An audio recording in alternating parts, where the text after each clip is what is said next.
I want to talk about the important things in life. Where'd you get your trainers? Some of the flyest kicks I've seen in months. Yeah, I've never gotten so many comments on a piece of clothing in my life for anything, and I've worn some outrageous stuff. They're pretty amazing.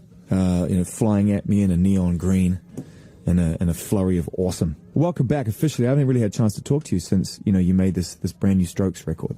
So when you first got together and started jamming around ideas, now, you never trust a Wikipedia, they say in the modern age, even though it's a useful source of information. But according to my untapped resource, it was you and Nick that initially sat down and started jamming out ideas. Is that correct? It happened in so many phases. In the end, I think the main bulk of when we did all the songs was, the five of us, when we kind of wrote and arranged the 20 songs that, Now, it was said that somewhere that, you let the boys, lift them up to their own devices.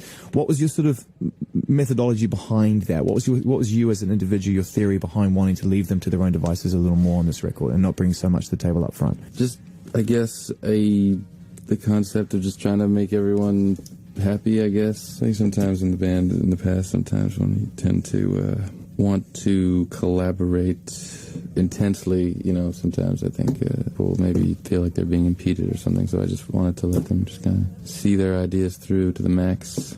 The fresh ears vibe I've never really had, and that was really an amazing luxury. I could come in the room and you could hear a song and just be like, wow, this part sounds amazing, and this part does not. And then you just kind of, work the song around that part, as opposed to you're there the whole time and you don't know what sounds like what. At what point were you in the making of the album when you guys decided to hit the road and do some touring last summer and come play some festivals out here in Europe and America? The demand was surprisingly higher than we expected. So see, Albert said that as well. It surprised me that you guys were shocked that people still cared, because anticipation and hope for a new Strokes record had never gone away. I wasn't shocked. I felt happy. I felt gratified. I felt vindicated a little bit.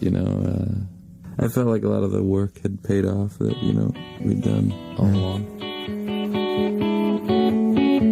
When you were growing up, or even now as a grown-ass man, do you listen to a lot of music when you're not making it or touring it? Are you an active music fan? You put it on in the background and listen to it or whatever?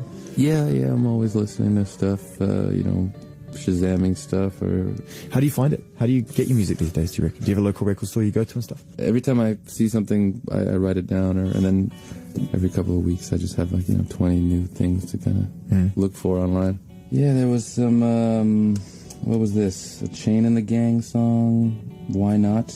Yeah. So you sort of collect them as you go and just... Clifford Brown's September song, some old jazzy slow song. How good is Shazam, by the way, for that? Oh, it's the best. My God. How many songs I've found through that? It's pretty embarrassing when you're doing it. You're hanging out in a restaurant, like, hang on one second, let me just Shazam by the speaker and look like a total fool. Tell me you tried to hum something on Shazam, at least once. No. Dude, I've actually done that. Why? A, it's so arrogant. Why would I be so note perfect that, an algorithm would trust my version of anything? Yeah, I think it has to do with the frequencies of the recording or something. I don't think that's very kind of you, as opposed to the tone-deaf rendition that I just tried to do. Was it a fun tour throughout the summer for you guys as a group? Did you have a good time? Did you bond and sort of have a good time playing those shows and hanging out? It was kind of, they were all one-offs. We haven't really done a tour. Yeah, what's up with that? When's that going to happen? I don't know. One-offs is just so much more. They're big and they're fun and they're great. And you do a tour and it's just it's like almost saying you're not going to write songs for 6 months or you have to start over from scratch when it's over.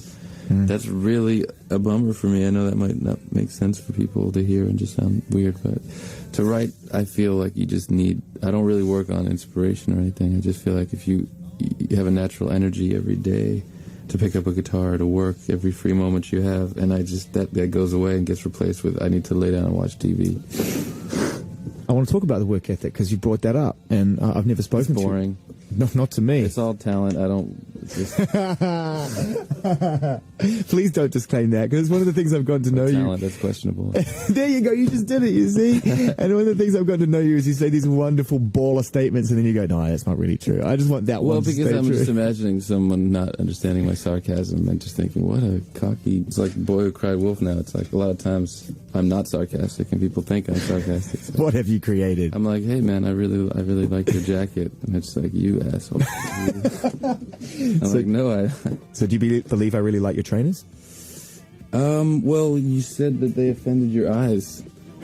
No, it was too early in the morning for that kind of shade. That's all I'm Right, saying. right, sorry. Undercover of Darkness is the first song that came from the record. Where did that one feature in the making of the album? Was it quite early, or did it come late?